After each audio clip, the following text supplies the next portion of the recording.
Olá, sou a professora Cleane e vou lecionar a disciplina de Geografia para o terceiro ano do Colégio Emaús. Turma, na aula anterior, nós estudamos sobre a divisão da cidade.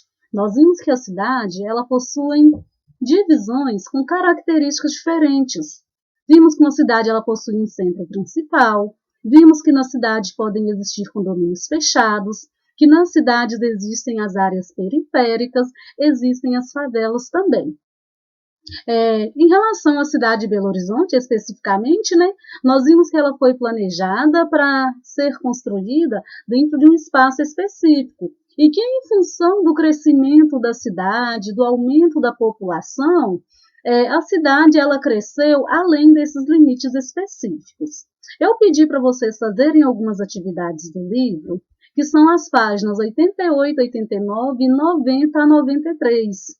Vou fazer a correção nessa aula e nós vamos entender melhor, gente, essa diferença de poder aquisitivo, diferença de construções em relação às condições da favela e em relação às condições de condomínios fechados. Nós vamos fazer também alguns exercícios em relação à orientação. Nós já aprendemos orientação, pontos cardeais, a rotação da Terra, movimento aparente do Sol. Página 88. Para você, por que as regiões de uma mesma cidade podem ser tão diferentes? Porque, gente, vamos entender, as cidades, elas vão crescer em função do crescimento populacional. As cidades, elas vão se desenvolver de acordo com a sua expansão, a sua malha urbana, de acordo com a atividade que é desenvolvida nessa cidade. Então, gente, algumas regiões vão ter algumas características, outras regiões vão ter características bem diferentes. O que vai condicionar essas diferenças em uma cidade? O poder aquisitivo, a renda mensal das pessoas, os tipos de construções, os tipos, gente, de movimento que vai ter nesses locais. Por exemplo, por que a região central vai se diferenciar da área periférica? Porque a região central abriga uma infraestrutura maior. A região central tem mais movimento, mais fluxo de pessoas, mais fluxo de carros. As áreas periféricas, que são aquelas áreas mais afastadas do centro principal, são construções mais simples, pessoas mais simples, Então, para você, por que as regiões de uma mesma cidade podem ser tão diferentes? As áreas, elas apresentam diferenças relativas à qualidade de vida e renda das pessoas que as habitam, e que os instrumentos urbanos variam conforme o poder de compra das pessoas. Instrumentos urbanos, gente, são as moradias, São os locais de habitação. Nós sabemos que existem muitos locais de habitação muito precários, que precisa de políticas públicas, governamentais, voltadas para a habitação, para dar condições melhores de moradia para grande parte da população. 2. Existem condomínios fechados ou favelas em sua cidade? Informe-se a respeito para resolver esta atividade. Na aula anterior, inclusive, citei para vocês alguns exemplos de favela e de condomínios fechados. Eu trouxe aqui para vocês uma imagem. Essa imagem, gente, é de Paraisópolis, no estado de São Paulo, na região sul. O que a gente pode observar nessa imagem? Nós temos aqui a vila de Paraisópolis e vemos também a construção de um condomínio de luxo, de um edifício de luxo. Observem o modelo de construção, observem até a forma como foi elaborado este projeto aqui à direita. A gente pode perceber que em cada andar, tá vendo, tem uma piscina e que contrasta com as construções à esquerda. À esquerda, gente, o pessoal aqui, embora carente, embora muitos vivam em condições precárias também, eles têm uma identidade, eles se identificam com o local. Quando existem essas construções, o local ele perde a sua identidade, ele perde a sua referência. Nós vamos ver que, embora existam favelas com condições ruins, condições muito precárias, muitos locais, muitas favelas vão se sobressair em função da mobilidade da comunidade. A população dessa favela vai se mobilizar para conseguir melhores condições. Para conseguir, a gente pode dizer, de certa forma, melhores condições de vida, né? Porque essas regiões carentes do poder público, carentes de investimentos, vão se mobilizar. Então, a população vai se reunir em torno de um bem maior, em torno da melhora na comunidade. Então, eu trouxe essa imagem para a gente poder verificar as diferenças de poder aquisitivo, diferença de renda. Quando eu falo poder aquisitivo, é a renda mensal, é o valor que a pessoa tem ou que a pessoa recebe.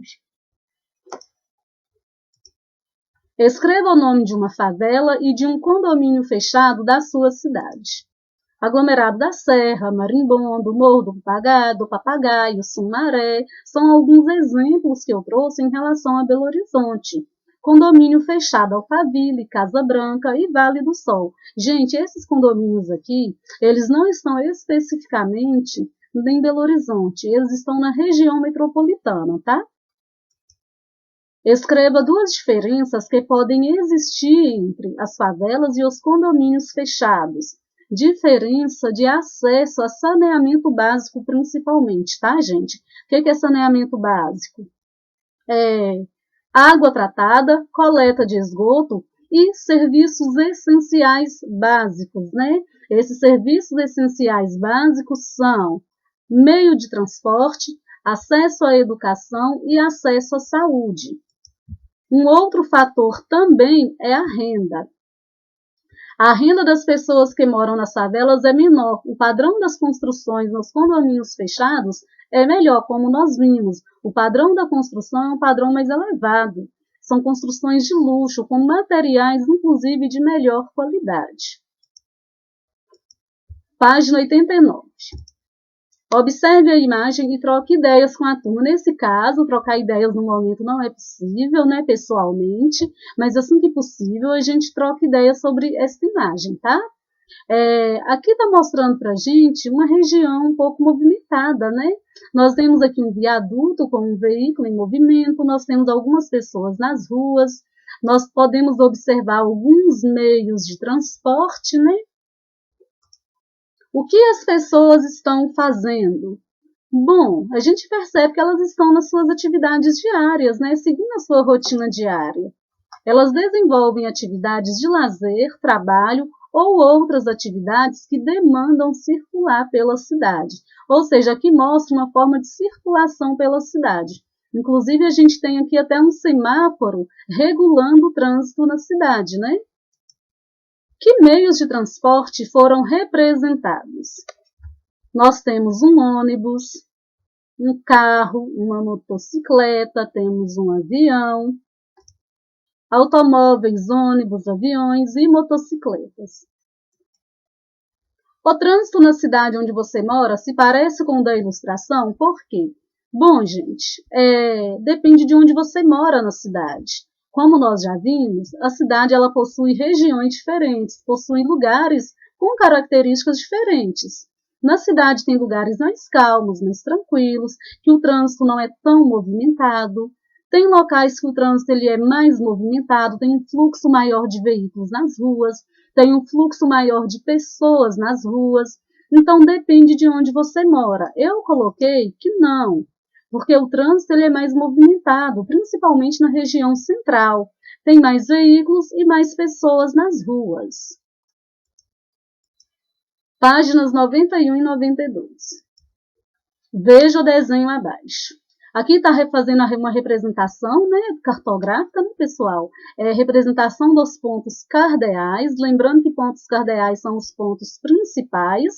A partir desses pontos cardeais, nós conseguimos nos orientar, nos direcionar, tá bem? Aqui nós vemos que o Sol ele está nascendo atrás de uma montanha. Então, aqui a gente pode perceber que é um amanhecer, né? Ele está nascendo a leste. Se ele estivesse aqui a oeste, a gente podia entender que é um entardecer, o pôr do sol. É manhã ou tarde na ilustração? Como você sabe disso?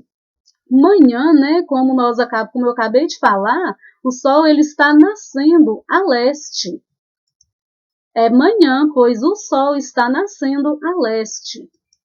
B. O que pode ser visto ao norte, a oeste, a leste e ao sul? Vamos ao norte. Ao norte nós vemos o quê? Uma montanha, né? Observem a direção norte. A oeste nós temos uma casa com algumas árvores. A leste, o nascer do sol atrás de uma montanha. Ao sul, não dá para ver bem o que tem ao sul, né? Mas aqui tem um gramado, tem uma estrada, né? O que é responsável pela alteração da posição do sol ao longo do dia? Qual fenômeno é responsável, gente? É o movimento de rotação. É o movimento que a Terra realiza em torno de si mesma, né? A Terra está girando, né? Girando sobre o seu eixo. Ou seja, esse movimento de rotação vai fazer com que tenhamos a alternância do dia e da noite. 4. Por que o movimento do Sol é aparente? Porque a gente tem a impressão, quando a gente observa o movimento do Sol, que é ele que está se movimentando. Por isso que chama-se movimento aparente do Sol.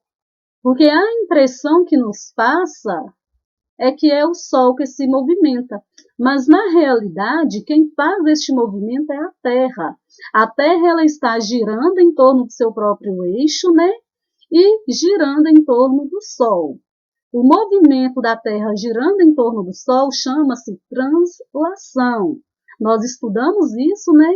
E esse movimento de translação tem como consequências as estações do ano. Porque quem gira na realidade é a Terra. Quais são os pontos cardeais e qual é a importância deles? Os pontos cardeais, pessoal, são norte, sul, leste e oeste. Eles são importantes porque eles nos ajudam a nos orientar, a nos localizar. Quando a gente sabe qual direção está o norte, a gente consegue saber as outras direções. Leste, oeste, norte e sul. É por meio deles que podemos saber as direções e nos orientar na Terra. Página 93. Observe a ilustração.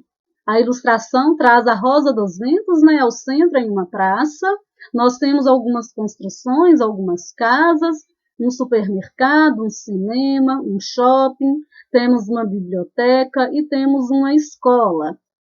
Aqui tem um campinho de futebol também, né?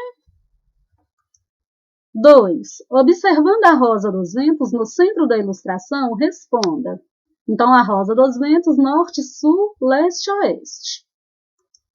Se você está na praça, que direção deve seguir para chegar ao supermercado? O supermercado está aqui.